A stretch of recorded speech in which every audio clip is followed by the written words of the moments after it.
Okay, so we are diving deep today into negotiation, Uh-huh. but not just any negotiation. Right. We're talking FBI hostage negotiators style negotiation. Oh, wow. Our source material is Chris Voss's book, Never Split the Difference, Okay. which is really like a masterclass in getting what you want, Yeah. even in really intense situations. And what's really interesting about Voss's approach is Yeah. he kind of throws out the traditional playbook. Okay. It's not about logic or splitting the difference. Mm-hmm. It's about understanding and leveraging emotions to influence outcomes. So it's less about spreadsheets and more about psychology. Absolutely. Voss argues that as humans, we are fundamentally irrational Okay. and driven by emotion, Yeah. particularly the need to feel safe and in control. Yeah, that makes a lot of sense. I've definitely had that where, like, Right. my brain knows I shouldn't agree to this, but I just can't help myself. Exactly. It's like we're all trying to steer this giant elephant Okay. with this tiny little rider. And Voss is saying if we want to get anywhere in a negotiation, we need to learn to speak to the elephant, not just the rider. I love that analogy. So how do we actually do that? Well, How do we tap into those emotions Well- without becoming like master manipulators? that's where Voss's concept of calculated empathy comes in. Okay. It's not about being a pushover or faking your feelings. Right. It's about strategically using empathy to build rapport, Okay. gain trust, and ultimately guide the negotiation in your favor. Okay, I'm intrigued. So how do we put that into practice? So what are the actual techniques? Voss lays out 5 key techniques: active listening, Okay. tone of voice mirroring, labeling, and what he calls an accusation audit. Okay. Let's start with active listening, All right. which goes beyond just hearing what someone is saying. Uh-huh. It's about demonstrating that you genuinely care about their perspective and feelings. Mm-hmm. Think nodding along, maintaining eye contact, Okay. using phrases like "I understand" or "tell me more." So you're really trying to get inside their head. Yeah, See the world from their point of view. precisely. And then there's your tone of voice. Okay. Voss recommends using a light, encouraging voice by default. Mm-hmm. This helps put people at ease and makes them more receptive to what you have to say. So you're creating a safe space Yes. for them to open up, Exactly. be honest about their needs and concerns. Exactly. And then there's mirroring, Okay. which might sound a bit strange at first. Okay. It involves subtly repeating the last 3 words or so of what your counterpart just said. Okay. It almost seems subconscious, Uh-huh. but it creates this sense of connection and understanding. So interesting. It's like you're on the same wavelength Right. without being too overt about it. Right. And then we have labeling, Okay. which is about verbally acknowledging their emotions. Mm, So you might say something like, "It sounds like you're feeling frustrated about this." okay. Or, "It seems like this issue is really important to you." But you're validating their experience, Exactly. making them feel seen and understood. Exactly. And that Yeah. ties back to the rider and the elephant. Right. By acknowledging those emotions, Mm-hmm. you're speaking directly to the elephant, Okay. which, as we know, is where the real power lies. So we've got active listening, tone, mirroring, labeling. Right. What about that accusation audit you mentioned? Okay. That one sounds a little intense. So it might sound counterintuitive, Okay. but it's a brilliant tactic for disarming your counterpart. Mm-hmm. The idea is to preemptively list all the negative things they could say about you or your offer. Okay. It's almost like you're giving them permission to criticize you. So you're taking the wind out of their sails before they can even launch an attack. Yeah. Does that actually work? Yeah. Does it actually work? It really does. Yeah. Voss shares this great anecdote about 2 coworkers, Paul and Jenna, Okay. to illustrate how it works in real life. All right. Paul had missed an important client meeting that Jenna had organized, Mm-hmm. leaving her to handle the entire presentation solo. Oh, I've been there. Not fun. Right. Understandably, Jenna was pretty annoyed with Paul. But instead of making excuses, Paul uses these calculated empathy techniques to smooth things over. Okay. He starts by acknowledging Jenna's success and thanking her for handling the situation. Okay. Right off the bat, he's using a positive, appreciative tone, Right. which sets a good foundation. He's putting the focus on Jenna's experience. Exactly. And then he does something really interesting. Okay. He says to Jenna, "I wouldn't blame you one bit if you thought I was a completely uncaring, out-to-lunch, selfish colleague." Wow. He's basically doing an accusation audit, Yeah. anticipating her negative thoughts and voicing them himself. He's taking the power out of those criticisms by addressing them head on. Right. And it completely disarms Jenna. Wow. She can't really get mad at him for something he's already acknowledged and taken responsibility for. Right. And from there, Paul continues to use active listening, Okay. mirroring her language, Mm-hmm. validating her feelings. He even says, "You're right. You should never have to carry it all on your shoulders." So by using these techniques, he turned what could have been a very explosive situation Right. into an opportunity to build rapport. It is. And that's the power of calculated empathy. Yeah.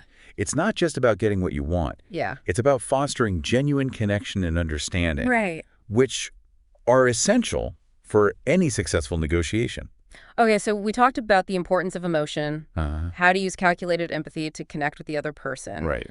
But what does Voss say about the actual process of negotiation? Yeah. I mean, are we still aiming for that yes at the end of the day? That's where things get even more interesting. Okay. Voss actually challenges the assumption that yes is always the goal. Okay. He argues that no can be a very good sign in a negotiation. Wait, no is a good thing. How does that work? It might seem counterintuitive, Yeah. but Voss sees no as a sign that the other person feels safe and in control enough to express their true feelings. Okay. If someone feels pressured or cornered, Right. they might say yes just to get out of the situation, even if they don't really agree. So a forced yes isn't a win Exactly. because it might not actually lead to an agreement. A reluctant yes is just kicking the can down the road, Yeah. which could lead to problems later on. Right. Voss encourages you to create an environment where the other person feels comfortable saying no, Okay. maybe by asking open-ended questions that allow them to express their concerns or reservations. So it's about empowering them to set boundaries, Precisely. which can actually build trust Yes. and move the negotiation forward. Precisely. And once you've gotten past the no, Yeah. Voss says the real goal is to get them to say, "That's right." Okay. This signals true agreement and commitment Mm. because it means they've internalized your perspective. So it's not just about agreeing on the surface level. It's Okay. about achieving a deeper understanding and alignment. And what's fascinating is this connects to a broader psychological principle called the consistency principle. Humans have this innate tendency to align their actions with their stated commitments. Okay. So once someone says, "That's right," they're much more likely to follow through Oh. because they verbally affirm that understanding. Oh, that's brilliant. Yeah. So the path to a successful negotiation might not be a straight line Right. from no to yes, Yeah. but rather a journey toward that's right, You nailed it. building genuine understanding and commitment along the way. And that's what sets Voss's approach apart. It's not about tricks or manipulation. Yeah. It's about tapping into the human element of negotiation Mm-hmm. and understanding that we're all driven by these deep-seated emotional needs. This is so insightful. I am so eager to hear more about Voss's specific tactics Yeah. for gaining leverage and changing the game in a negotiation. Okay. But I think we need to take a quick break. Okay. We'll be right back to dive deeper into the world of never split the difference. Sounds good. Okay, so we've laid the groundwork with calculated empathy. Now I'm ready to get tactical. What are some of Voss's strategies for actually gaining leverage and changing the game? Well, one of the most interesting things Voss talks about is deadlines. Okay, We all know that feeling of pressure when a deadline looms. right. But Voss suggests that we might be giving deadlines too much power. Wait, are you saying deadlines don't matter?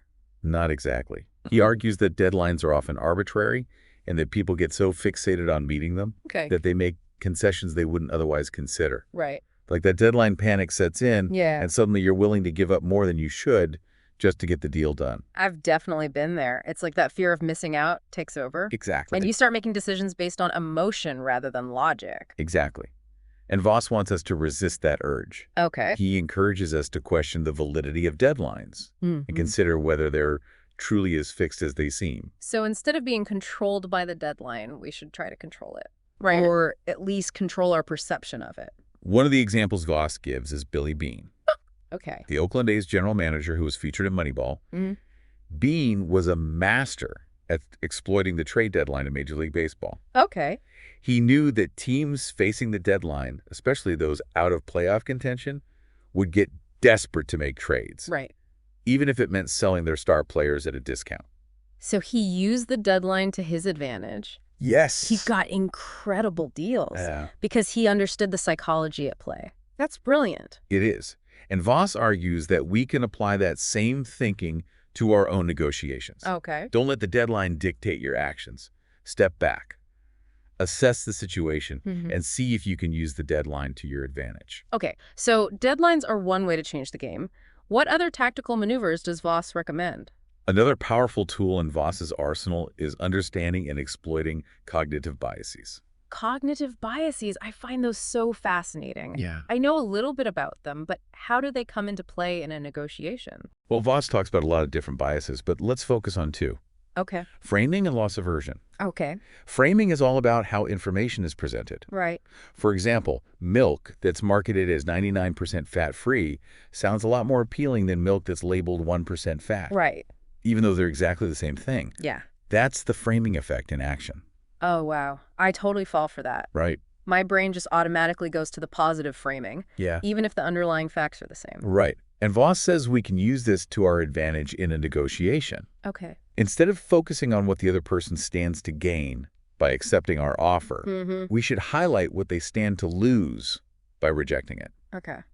Loss aversion, that fear of missing out, Right. is a much stronger motivator than the potential for gain. So instead of saying, you'll get all these great benefits if you sign the deal, Right. you might say, if you don't sign now, you'll miss out on this incredible opportunity. Exactly. It's all about how you spin it. By understanding those cognitive biases, Right. we can subtly nudge the other person in the direction we want them to go. Okay, this is all starting to make sense. Yeah. So we've got deadlines and cognitive biases. Great. Now, I know Voss also talks about a specific framework for bargaining, especially when it comes to money. Uh-huh. I think he calls it the Ackerman model, right? That's right. The Ackerman model is a 6-step process Okay. that Voss developed to help you avoid getting stuck in that split the difference trap, Okay. which can often leave both sides feeling like they didn't get the best deal. Okay, I'm all ears. I'm always looking for ways to break out of that split the difference rut. So the Ackerman model starts with setting an ambitious but reasonable target price. Okay. This is the number you're ultimately aiming for. Right. Then you make an initial offer that's significantly lower than your target, Okay. somewhere around 65%. That seems like a pretty lowball offer. Isn't that risky? It might seem that way, Yeah.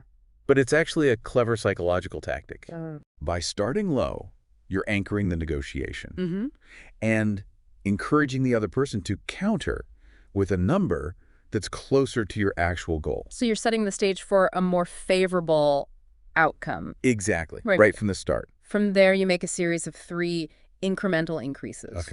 Gradually moving towards your target price. Okay. And the key here is to use those calculated empathy techniques we talked about earlier. Right. Label their emotions, mirror their language, and keep asking open-ended how and what questions Right. to keep them engaged and feeling like they're in control. So it's like you're combining strategic planning Right. with psychological finesse. You're gathering information about their bottom line, their willingness to make concessions, Right. and you're building rapport along the way. Okay. Finally, you make your final offer, Okay. which is your actual target price. Right. But you present it as a very specific non-round number, Okay. like $23,280 instead of just $23,000. What's the thinking behind that? It creates the impression that you've meticulously calculated every last dollar Okay. and that this is the absolute best you can do. So it's a little bit of psychological trickery Exactly. to make your offer seem even more reasonable Right. and well-considered. And if you really want to sweeten the deal, Yeah. you can offer a non-monetary item as a bonus. Oh, okay. This could be anything from free shipping to an extended warranty, Right. depending on what you're negotiating.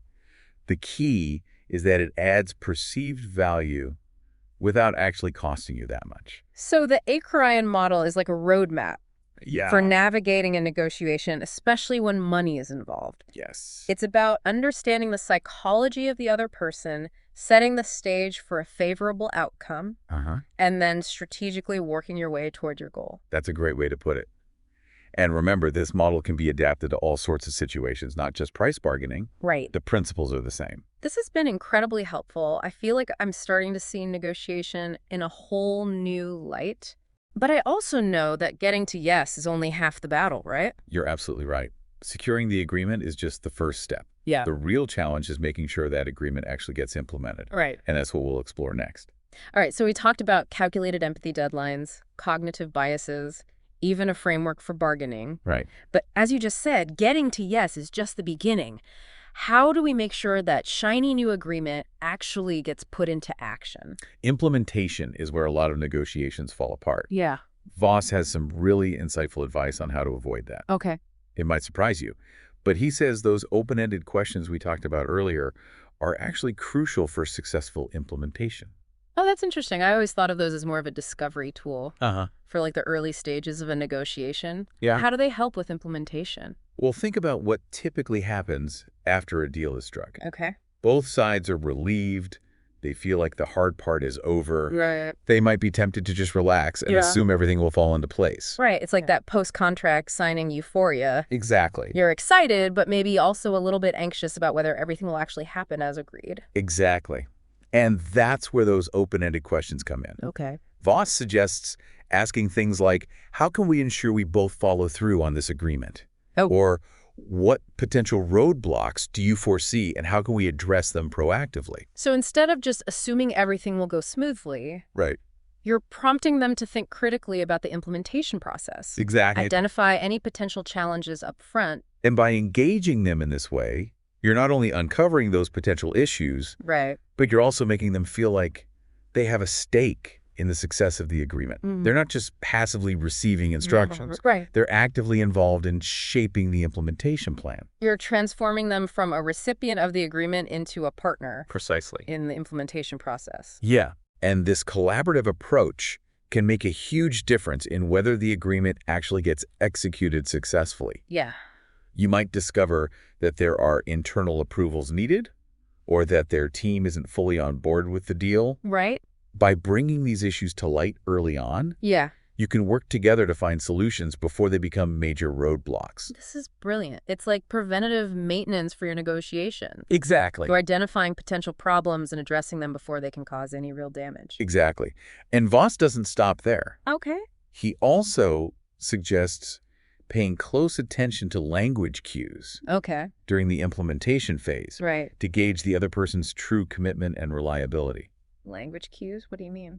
Well, Voss has observed that people who are truly in charge, those who can actually make things happen, Right? tend to use fewer first-person pronouns like I or me. Oh, that's interesting. So someone who's constantly saying, I did this or I'll take care of that, Right. might actually be overcompensating for a lack of real authority. That's one possible interpretation.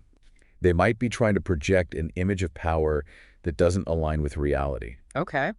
Voss suggests listening for phrases like, we'll have to see, or we need to review this internally. Okay. These can be subtle signs that they're deflecting responsibility, Right. or that there are other decision makers you need to win over. So we're becoming language detectives, trying to decipher the hidden meanings behind their words. And Voss also cautions against putting too much trust in overly verbose language, Okay. especially if it's filled with jargon or complex sentence structures. This can be a tactic to obfuscate or distract from the real issues. So clear and concise language generally signals honesty and straightforwardness, Right. while convoluted language could be a red flag. Right. And finally, Voss says to be wary of people who overuse third-person pronouns, Oh, especially when combined with an excessive amount of detail. okay. This can be a sign that they're distancing themselves from the truth Yeah. or trying to create a narrative that's not entirely accurate. So they're constructing a story where they're not the main character, Precisely. trying to avoid personal responsibility for the outcome. Precisely. Now, it's important to remember that these language cues are just that, cues. Right. They're not foolproof indicators of deception, Right. but they can provide valuable insights into the other person's mindset and their level of commitment. Okay, so we're learning to read between the lines, looking for those subtle signals that reveal what's really going on beneath the surface. Yeah. This is also fascinating. But how do we actually apply all of this to different types of negotiators? Right. I mean, not everyone approaches negotiations the same way. You're absolutely right. People have different personalities and different styles of negotiation. Right. And Voss provides a helpful framework for understanding those differences. Okay. He breaks negotiators down into three main types: givers, calculators, and aggressives. Givers, calculators, and aggressives. Okay, let's break those down. First up, we have the givers. What are they all about?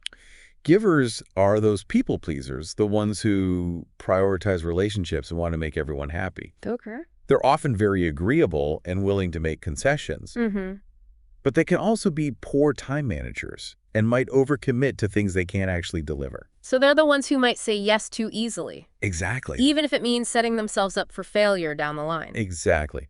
So when you're dealing with a giver, it's crucial to focus on implementation. Okay. Make sure they understand the details of the agreement, have a clear plan for following through, and identify any potential roadblocks up front. Okay. You might even need to help them protect themselves from their own generosity. Got it.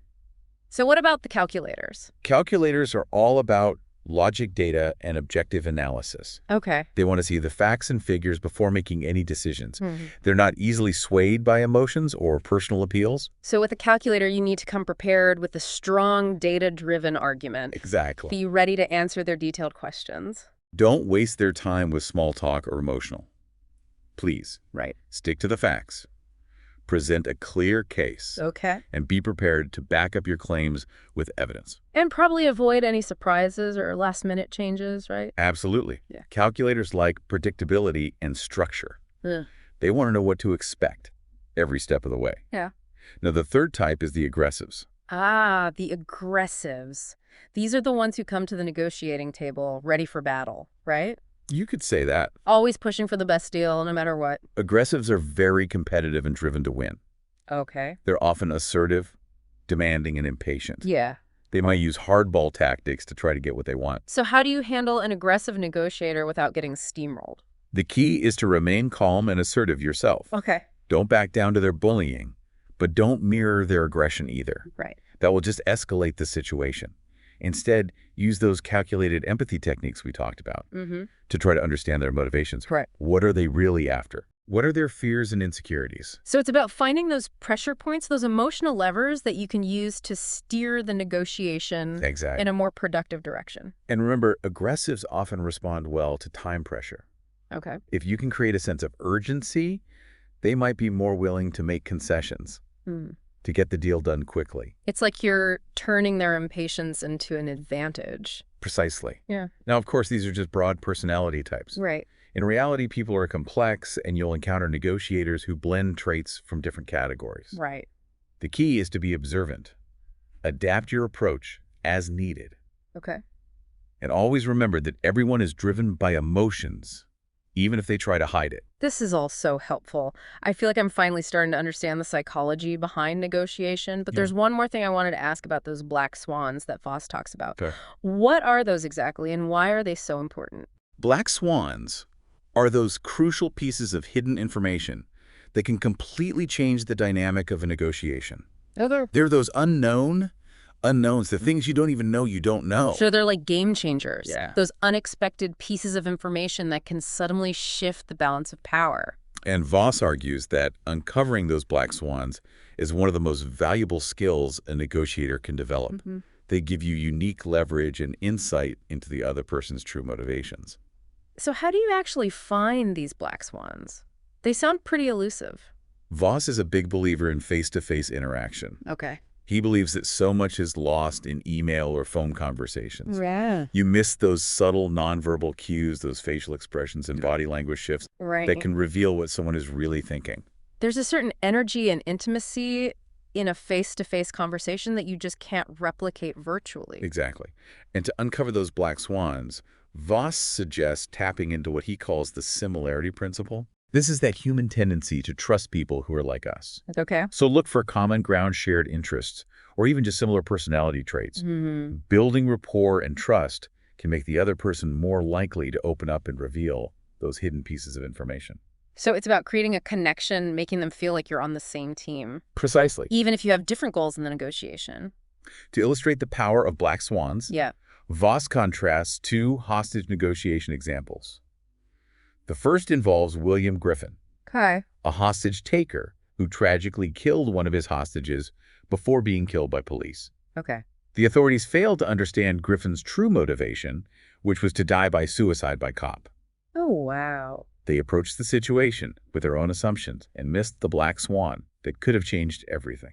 That's a heartbreaking example of how not understanding those hidden motivations Can have devastating consequences. Now, contrast that with Gary Nosner, another FBI hostage negotiator who had a remarkable track record of successfully resolving hostage situations.